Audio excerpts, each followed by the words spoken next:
So, itong paa na sprain, kailangan may therapy. Kailangan may tagahilot sa kanya para mas mabilis siyang gumaling. So, since ako naman ay marunong maghilot, ako na lang ang maghihilot sa kanya.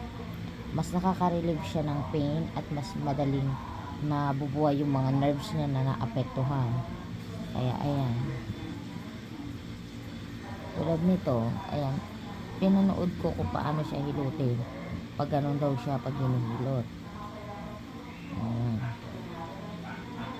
Since may alam naman din ako sa paghihilot, ako na ang maghihilot kaysa gumastos pa ako, diba? Ang tawag dito is therapy. Ankle therapy. Kasi kailangan ng ating foot na mabuhay ulit yung mga nerves na naapektuhan. Ayan. Kaya yan. Kailangan may nagmamassage talaga sa kanya, guys. Ito nakita nyo magang-maga pa. Kailangan may nagmamassage sa kanya. Masakit pa to, guys. Kagabi lang ako na spray.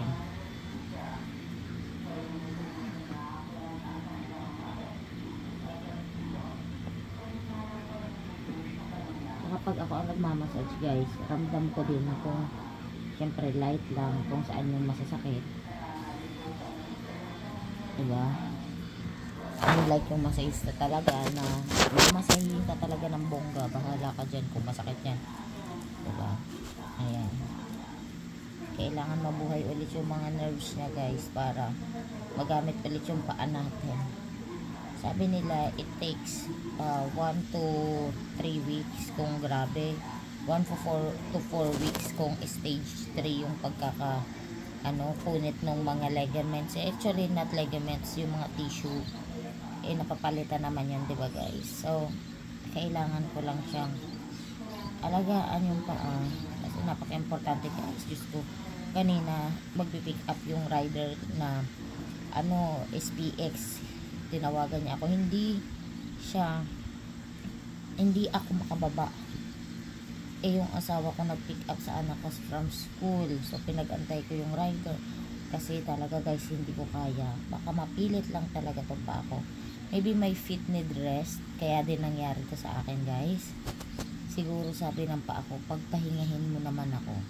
Sobrang busy niya, siya lagi ang gamit na gamit. Siya yung right side ko, guys. Siya yung gamit na gamit lagi sa tahian ko. Kaya kawawa naman pala siya. Kaya siguro nangyari ito kaya para mapahinga din siya. So, ayan, every time to time minamassage ko siya.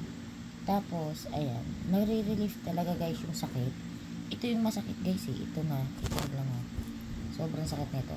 Itong bukol-bukol na to, nakikita niyo yan, oh. Para siyang may belt dyan na pag ganyan. Yan yung masakit. And nakita ko lahat ng videos is nangyayari sa paayan pag na-sprained ankle ka. So, kailangan talaga na